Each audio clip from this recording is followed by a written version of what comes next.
Assalamualaikum and good greetings. So today we'll be watching a video titled Christian Reads the Quran episode 2. We have watched and react to episode 1 where he covered I think surah number 1 until 3 if I'm not mistaken. So this will be episode 2 where I believe he will cover another 3 surah. Without further ado, let's watch. What's up, people? My name is Dax. Welcome to my channel. If you don't know me, on this channel I like to talk about Christianity and Islam, the two largest religions on the planet. I like to compare them, contrast them, and talk about these two dominating worldviews. And currently I'm in a series called Christian Reads Quran. If you didn't see episode 1, make sure to check that out. I posted a couple weeks ago. These episodes will come out 2 weeks at a time, and this is episode 2. So in this episode, we're going to be talking about chapters 4 through 6 in the Quran, surahs 4 through 6, and I'm super pumped for it. First of all, also, So he will be covering surah 4 to 6, right? Surah number 4 is Surah An-Nisa, and then Surah Al-Ma'idah, Surah number 5, and then Surah Al-An'am, Surah number 6. All right. So, Surah 4, and also, yes, I'm working on, sorry, one last thing. I wanted to give you guys a recap of last video. Some of you guys are probably wondering, I asked some questions about Surahs 1 through 3. So let's do a little bit of recap.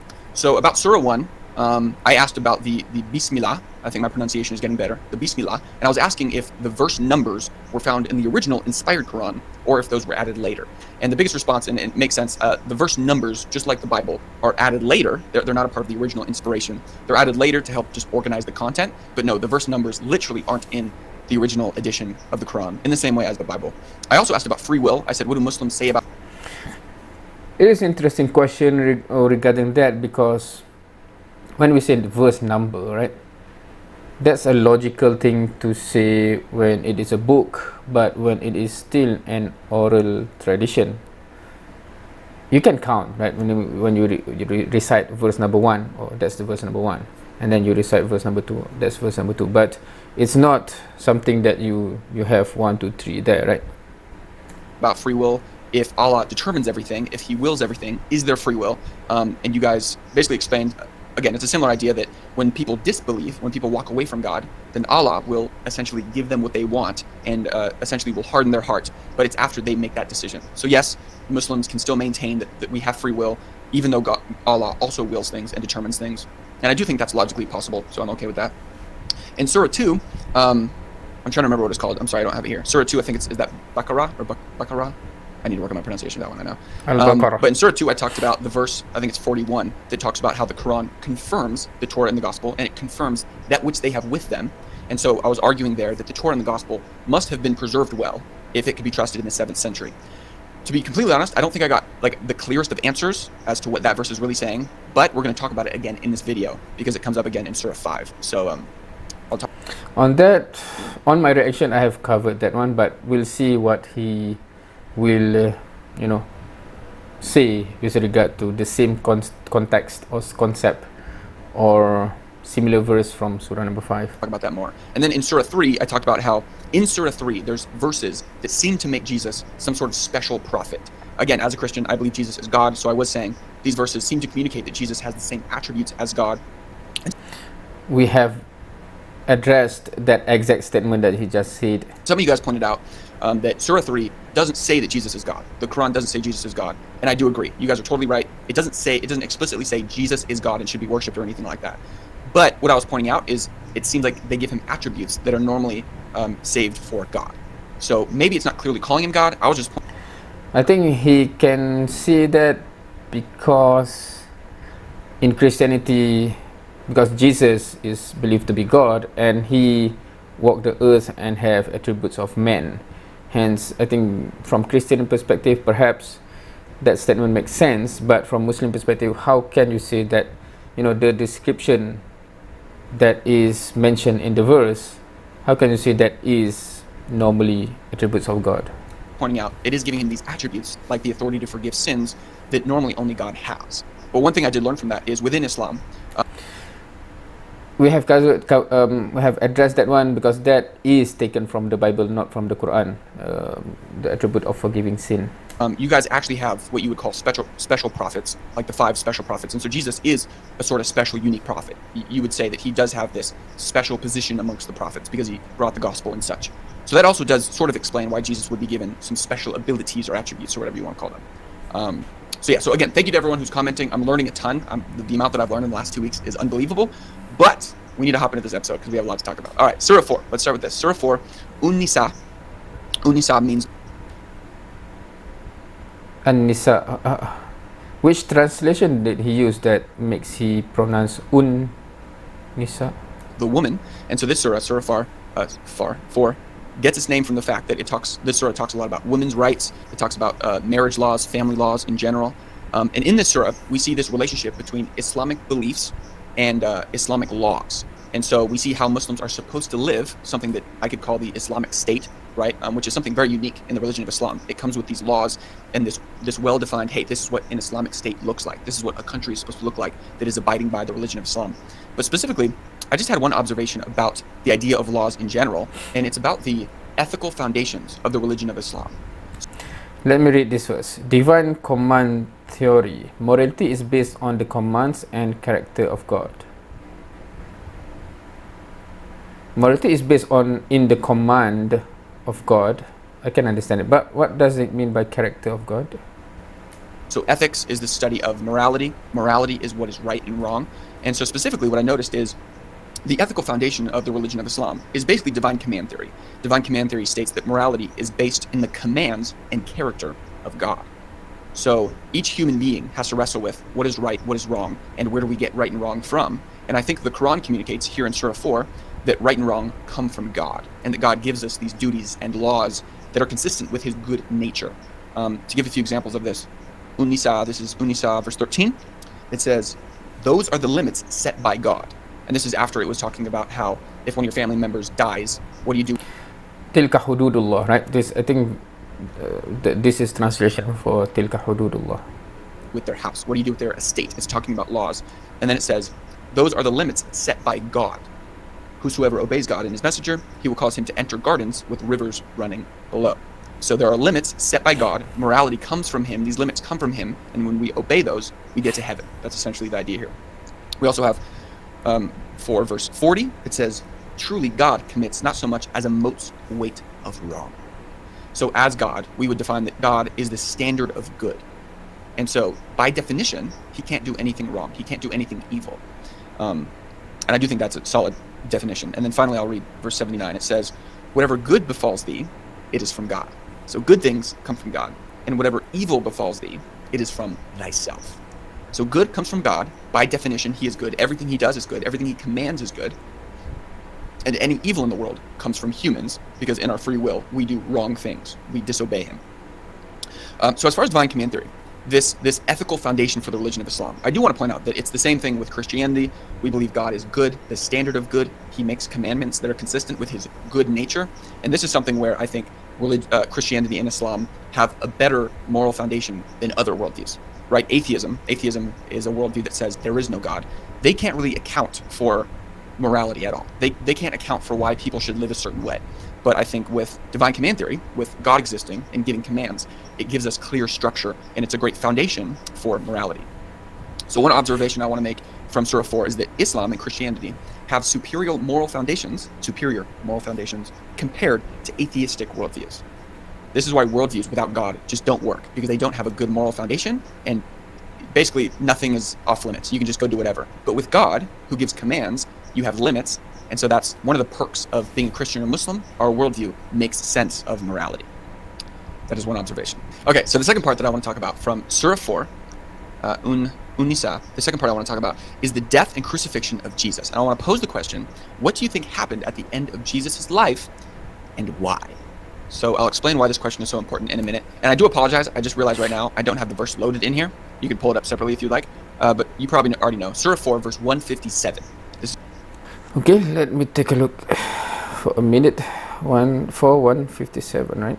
أعوذ بالله من الشيطان الرجيم وقولهم إنا قتلنا المسيح عيسى ابن مريم رسول الله وما قتلوه وما صلبوه ولكن شبه لهم وإن الذين اختلفوا فيه لفي شك منه ما لهم به من علم إلا اتباع الظن وما قتلوه يقينا.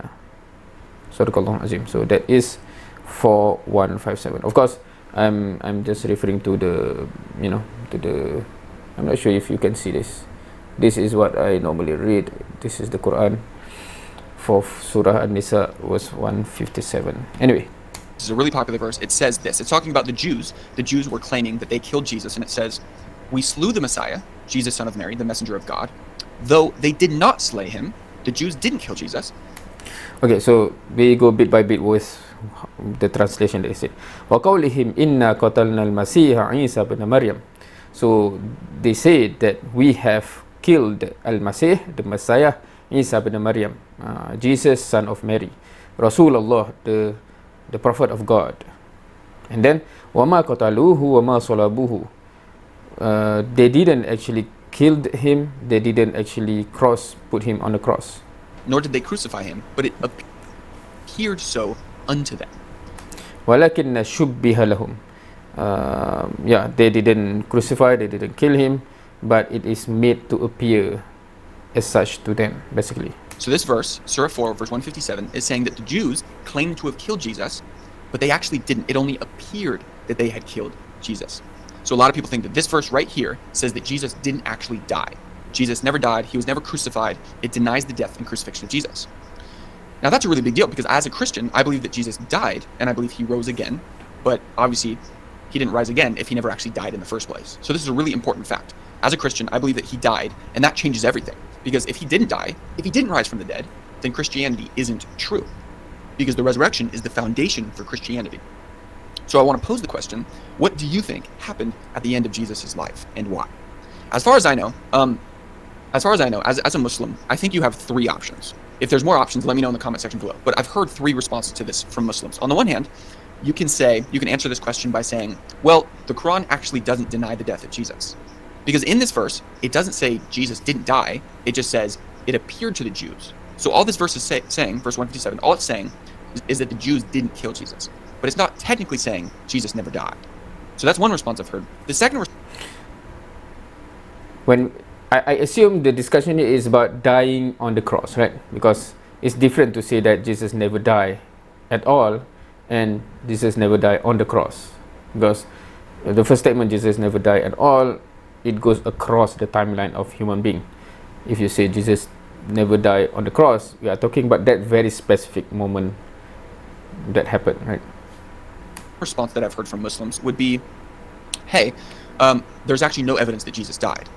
If you look at the first century, if you look at the Gospels, this is someone like Shabir Ali, Muslim apologist Shabir Ali. He would go this route, and he would try to say, well, actually, if we look at the Gospels, Jesus probably didn't die from that historical evidence. The problem I have with that is that goes against most of the historical evidence that we have. If you look at the first century, if you read the Gospels, they say that Jesus died. Like, the evidence is there, Jesus died from crucifixion. But that is another route. On the one hand, you can say, actually, the Quran doesn't say Jesus never died. And then the second route that you can go is you could say, well, actually, the Gospels, you can try to use the first century evidence and say the historical evidence denies the death of Jesus. Or the third option that I see, I think this is the only other option, is you as a Muslim, you can answer this question by saying, well, sure, the historical evidence tells us that Jesus did in fact die, but the end of the verse 157 says, it appeared to them that he had died. So as a Muslim, you could say, sure, the evidence tells us that Jesus died, but that's because Allah made it appear that way. He made it appear that Jesus had died. And so some scholars would say, maybe, some Muslim scholars would say, maybe Judas died in Jesus' place, or maybe it was Joseph of Arimathea, and maybe God, in his powers, he made someone look like Jesus, and so that's why we think that Jesus is the one who died, but he wasn't actually. The only problem I can think of for that response would be, then you have to explain why Allah deceived everyone, basically. You have to explain why Allah made it appear that Jesus died, knowing that it would lead to Christianity, right? Because one of the reasons I'm a Christian is... This is a false logic, I think, right? Because the how to say, just like Allah or God allow, the devil, Satan, to deceive human being, etc., you cannot then put the blame on Allah to say that, if God knowingly know that the devil, Satan, would go on and deceive human being, by allowing so, then we have to say why. Right. Of course, there are two things here. Either the question itself is a problematic because you want to pin the blame on God, or you can just say, yes, Allah decided as such because it is His prerogative. He can decide what kind of test, how the test develop, etc., according to His wisdom. But at the end of the day, you are the one that choose to believe what you believe, right? Despite, the evidence, despite the illogical claim, etc., etc., you are the one who decided to believe in such a claim, for example. So either way, it doesn't really necessitate that, especially this kind of question have an assumption to begin with as the foundation. For example, the assumption is God will never want Christianity to be born. So why would God allow this to happen? Or right? So it's just like if you bring that kind of question, you tend to bring the same thing about what happened to Adam, right? If God, because in Islam, Allah knew that Adam and then afterwards human being will be tested on this earth. It's never like Allah put Adam in the paradise and then suddenly out of his knowledge, etc., the Satan managed to deceive Adam and oh my God, I have to send you down. It's not like that. It's already known what will happen, right? So similarly with this case, Allah knows from the beginning what will happen and Allah decide what He wills. Why? Meaning, who are we to ask why Allah do certain things? We know for a fact that Allah mentioned that all of this is a test for each human being. They are put in a specific test. Is because I believe the historical evidence shows that Jesus died and rose again. But if this response is true, then that means Allah made it appear that He died, knowing that I would follow that evidence and be deceived by it and become a Christian. So those are the options. So what do you think happened at the end of Jesus' life and why? I know these are the different responses. The end of Jesus' life, because this question is quite interesting, because are you saying end of Jesus' life is that episode? Because that is already imposing an assumption that event is the end of Jesus' life, right? But I want to know, first of all, are there more responses that you can give as a Muslim? And also, which of these do you think actually makes sense? Does the Quran deny the death of Jesus? Does the historical evidence tell us that Jesus didn't die? Did Allah just make it appear that way? And that explains everything. I'm curious to know what you guys think is the best response to this question. Okay, that's Surah 4. Let's move on to Surah 5. This is Surah 5, Al-Ma'idah. I think is how you pronounce it. Al-Ma'idah. And so Al-Ma'idah. Anyway, I think if you never learn Arabic words or words or grammar, right? So it's very hard to pinpoint the length of each syllabus, right? Because it's Al-Ma'idah, right? But because there's mim alif that makes it longer, and then the rest is shorter, right? Al-Ma'idah. But when you write it in English, it's just M-E-I, Ma'idah, right? So I'm not sure whether there's anyone who actually will put another A, like M-A-A, Ma'idah, or something, right? But it's quite interesting in the sense that to pronounce it properly, because in Arabic, when it's become longer, the meaning changes, right? This surah is called the table spread. It talks a lot about the relationship that Muslims should have with the people of the book, with Jews and Christians. And this surah, it's interesting, this surah, it condemns the Jews and Christians for a few different things, but it also says that as Muslims, you can still have relationships with Jews and Christians, and even says that you're allowed to marry a Christian woman if you're a Muslim man. I don't know if that was changed later, like abrogated by other verses, or if that still stands today. But this surah, Al-Ma'idah, talks a lot about the relationship between Muslims and Christians and Jews. So to start, this is the surah that I'm going to talk about, where I'm going to talk about the Torah and the Gospel again, because I think it really sticks out. And so again, I'm asking, does the Quran deny the Torah and the Gospel? And does it say that the Torah and the Gospel have been lost or corrupted? So I'm going to go to verses, this is verses 5, and basically read 43 through 47, and share some thoughts. So to start, here's 40. Oh, Surah 5, verse 43. I thought he said verse 5. Let me take a look. 43, 44. 43. أعوذ بالله من الشيطان الرجيم وكيف يحكمونك وعندهم التوراة فيها حكم الله ثم يتولون من بعد ذلك وما أولئك بالمؤمنين إنا أنزلنا التوراة فيها هدى ونور يحكم بها النبيون الذين أسلموا للذين هادوا والربانيون والأحبار بما استحفظوا من كتاب الله وكانوا عليه شهداء فلا تخشوا الناس واخشون ولا تشتروا بآياتي ثمنا قليلا ومن لم يحكم بما أنزل الله فأولئك هم الكافرون. Sadaqallahul Azim. So if you listen to what I have recited, you might notice that there's mention of, for example, وَعِنْدَهُمُ التَّوْرَاتِ. So you know, oh, that's Taurat, or Torah, right? إِنَّا أَنزَلْنَا التَّوْرَاتِ. So that's Torah, of course. In here, it doesn't, in these two verses, it doesn't mention Injil, which normally people translate into Gospel. But anyway. 43 through 44. So it says this. Sorry, I should set up context better. Basically, the background of these verses is there were a couple of Jews who committed adultery, and instead of punishing them with the punishments that the Torah said, they were going to Muhammad, the prophet, and saying, hey, how should we punish these adulterers? And Muhammad actually points them back to the Torah and says, well, you guys have the Torah, you guys have laws, you guys know how to punish adultery, why don't you judge by the Torah? And then these verses, so verses 43 through 4. And how is it that they come to thee for judgment when they have the Torah? Truly, we sent down the Torah, wherein as a guidance and a light. Verse 46. We sent Jesus, son of Mary, and we gave him the gospel, wherein as a guidance and a light, confirming the Torah. So the gospel confirmed the Torah. Okay, so he read through until 40, because I haven't read 46, 47. Anyway, we'll listen to him first. And then verse 47, let the people of the gospel judge by what God has sent down therein.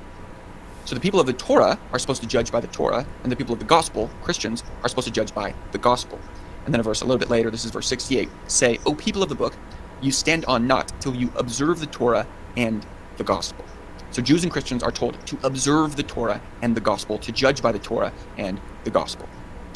So the question that I have from here, again, the question, I did bring this up in the first... Wait, he didn't actually read this part, right? The last part. The gospel. So Jews and Christians are told to observe the Torah and the gospel, to judge by the Torah, the gospel. Okay. So how to... Because it's blocking. So, but if you can still read this. That which has been sent down unto you from your Lord. So, the Torah and the Injil is, meaning when the Quran says, it is defined as the one that is being sent down from the Lord. Meaning that Allah sent down Taurat and Injil to the Prophet. Yeah. So, anyway, so verse 60, I think it's 40, oh, this is 68 is later, right? But the early one, 46, 47, وَلْيَحْكُمْ أعوذ بالله من الشيطان الرجيم وَلْيَحْكُمْ أَهْلَ الْإِنْجِيلِ بِمَا أَنزَلَ اللَّهُ فِيهِ. Right, so there's Injil there. وَمَنْ لَمْ يَحْكُمْ بِمَا أَنزَلَ اللَّهُ فَأُولَٰئِكَ هُمُ الْفَاسِقُونَ. And then وَأَنزَلْنَا إِلَيْكَ الْكِتَابَ بِالْحَقِّ مُصَدِّقًا لِمَا بَيْنَ يَدَيْهِ مِنَ الْكِتَابِ وَمُهَيْمِنًا عَلَيْهِ فَاحْكُمْ بَيْنَهُمْ بِمَا أَنزَلَ اللَّهُ.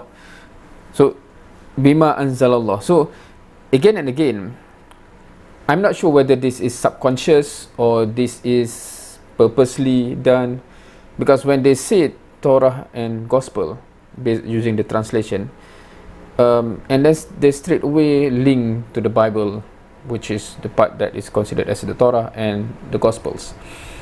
But so far, I'm not sure. I'm not saying anything about this guy, but from what I've heard so far, anyone who pick up these verses that says that the Quran actually acknowledge or confirming Torah and Injil or Torah and Gospel, they somehow the bima anzalallah, what Allah has sent down, right? Those portion that is part of the same verses somehow is not mentioned, as if it is not relevant.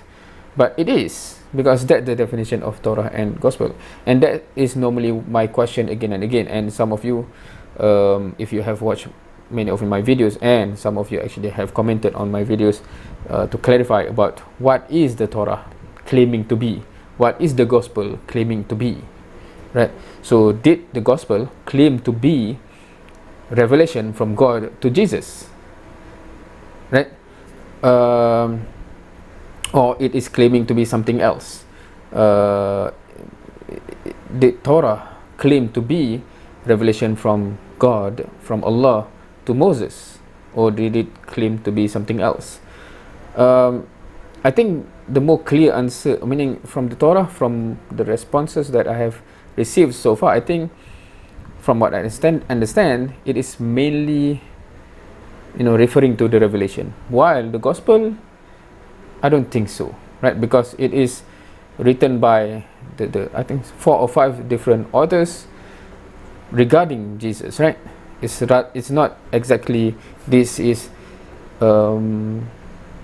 verbatim words of Jesus, for example, at least.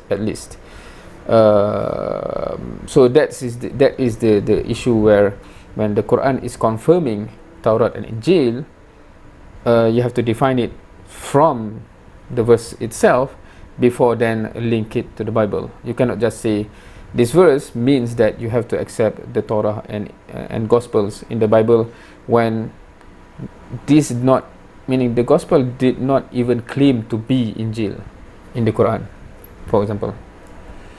So Jews and Christians are told to observe the Torah and the Gospel, to judge by the Torah and the Gospel.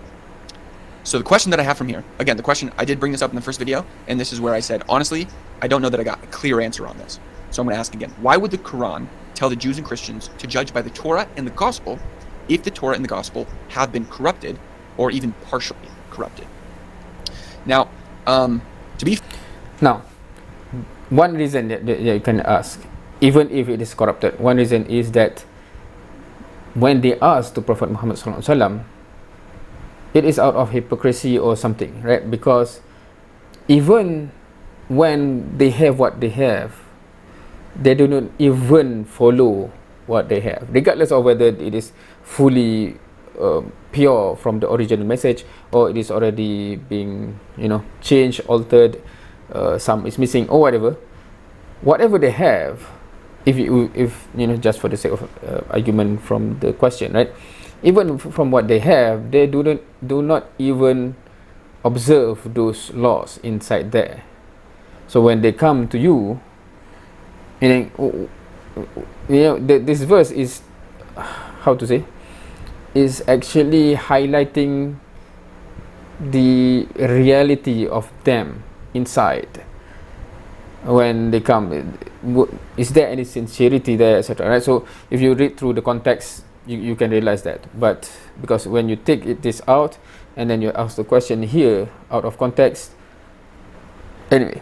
Fair, I do want to address some of the answers given in the comment section, and I actually heard Ali Dawah and Muhammad Hijab give these answers. So I did look into it more. Ali Dawah, Muhammad Hijab, they're popular Islamic thinkers, and this is what they said to this question. Again, I'm asking, if the Gospel and Torah existed in the 7th century and could be trusted, then we have good reason to trust what we have now today in our Bibles. So I'm not sure where Muslims are getting this idea that the Bible has been corrupted from, because I see the Quran affirming the validity of the Torah and Gospel, and that they weren't corrupted. Okay, just I don't want to repeat the whole thing, but Quran did affirm the validity of what has been revealed to the prophets. Whatever is written by those people around the prophets, etc., the Quran never say anything about that or affirm anything about that. So most of the Bible is that, right? So the Quran never affirm any of that. But what is revealed from God to the prophets, so that is what the Quran affirms.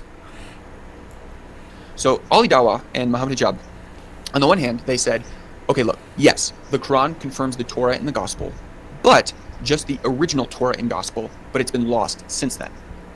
The problem I have with that is, but the Quran is telling them here in the 7th century, in Surah 5, to judge by the Gospel and to judge by the Torah, meaning the Torah and Gospel could be trusted and was not corrupted. Another response that they said is, well, there were a group of Jews who were distorting the truth of Scripture, or they were hiding Scripture, And sure, that maybe existed from the Quranic verses here. But still, that means that they did in fact have the scripture.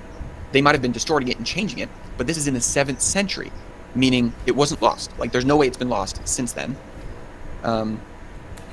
Just on that point, I think most Muslims do not deny that many of the original message is still in the Bible. Hence, that's why they always go to the Bible to highlight those points, to show that the message from the very beginning is always God is one, etc., etc., etc., right? And you know, Jesus is a prophet, Jesus never claimed divinity, etc. That is still in the Bible, which is still consistent with the original message. And the last thing, again, they said something along the lines of, this is just affirming the original documents and not later ones. Some of the original content is in the Gospel and Torah, but most of it has been lost. But the problem with that is the Quran isn't saying that here. So I'm not sure if maybe you get that from hadiths or something. But what I see here in verses... That's interesting what he said. The Quran is not saying this here, but I think the problem for those who do not go and read thoroughly the verse itself, the Quranic verse, they assume it means something, and then they ask the Muslim to deny what they understand, when the understanding itself is missing many elements from the verse. So I think it's not intentional. I think it's more of they assumed this means this when they are missing certain points, and then they request someone to deny that. So that's become it's convoluted or something. Well, all of these is, it's not saying, hey, judge by the gospel, but only some parts of it, because it's been corrupted. I don't see these verses saying, hey, judge by the Torah, but only part of it, because some of it's been corrupted and lost, some of it hasn't been. These verses seem very clear that it's saying, no, you can trust the gospel, you can trust the Torah, they haven't been corrupted. So I feel this sort of tension, and I would love to know more. I do want this to be more of a dialogue. Why is the Quran telling the Jews and Christians to judge by the Torah and gospel if they've been lost? I don't see the Quran saying that they've been lost. I see them saying the opposite. So I'm wondering why Muslims are saying that they have been lost, that the originals were corrupted. Because again, I don't see that here in the Quran. That's a question. All right. With that being said, on to Surah 6, Al-Inam. Al-Inam, Surah. I'm wondering how is the translation, because it's Al-An'am. Even in his screen is Al-An'am. Or does he pronounce A as A or something? Hence Enam. So it's Al-An'am. Yeah, I think is it because English, like A-P-P-L-E, apple, right? So perhaps he pronounced A as such, not A as R. 6 means the cattle. This is the last surah that we'll be looking at in this video. And so these are some thoughts. So first of all, this surah, the cattle, was revealed during the Meccan period, and it's focused all about idolatry, refuting the idea of idolatry, explaining what idolatry is, explaining that you should worship one God. That's the common theme in this surah. So I'll read a few verses out. This is verse 22. And on the day when we shall gather them all together, we shall say unto those who ascribed partners unto God, where are those partners whom you claimed? So here, I actually think, excuse me, I burped. I think we get a very clear definition of idolatry. I actually love the way that this verse puts it. It says, we shall say unto those who ascribed partners unto God. I think that's a really clear definition of idolatry. Idolatry is simply, you're making something a partner with God. You're saying that something is on the same level as God, and that is idolatry. And then verses 101, 102, it says, He created all things. Allah created all things. He is the knower of all things. That is Allah, your Lord. There is no God, but He, creator of all things, so worship Him.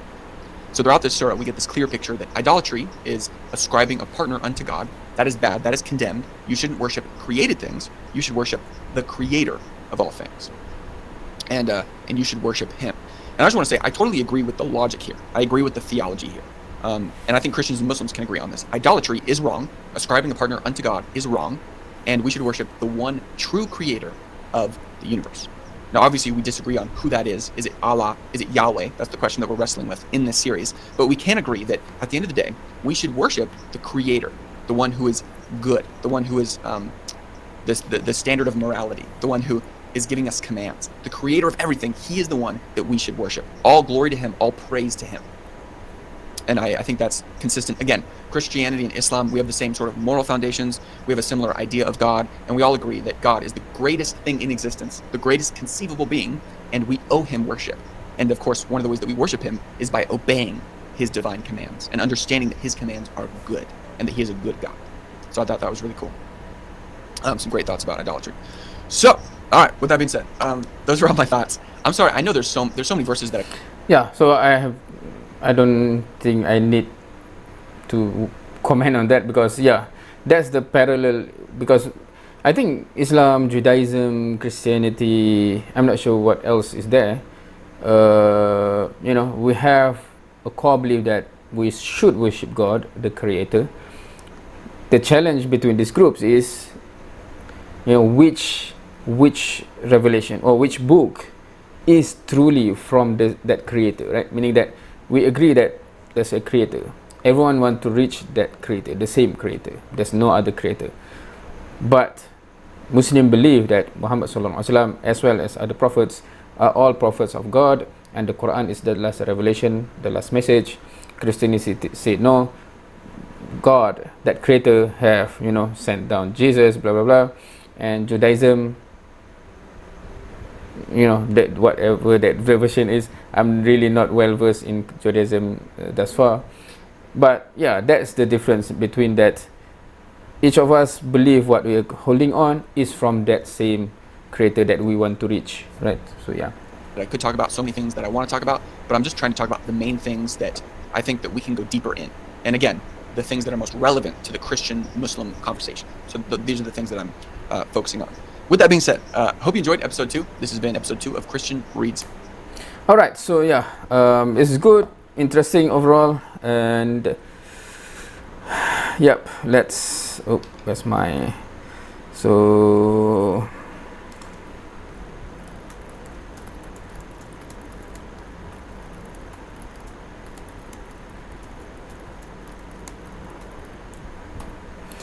Alright, so that's it. I think that's it for this video. I'll be waiting for the 3rd episode. To be fair, just like if I do video like this where I read into the Bible, most definitely I will ask question from the perspective and perception of a Muslim. So there's no problem there, because that's how we do, and that's honest. We are not pretending, etc., right? So it's good, and from that I can understand some perspective of a Christian looking into the Quran and why certain verse is perceived in a certain way, which is informed by their belief system, etc., etc., etc., right? Anyway, so feel free to comment down below anything that I missed out or I should improve, etc., etc. Thank you for watching. See you next time.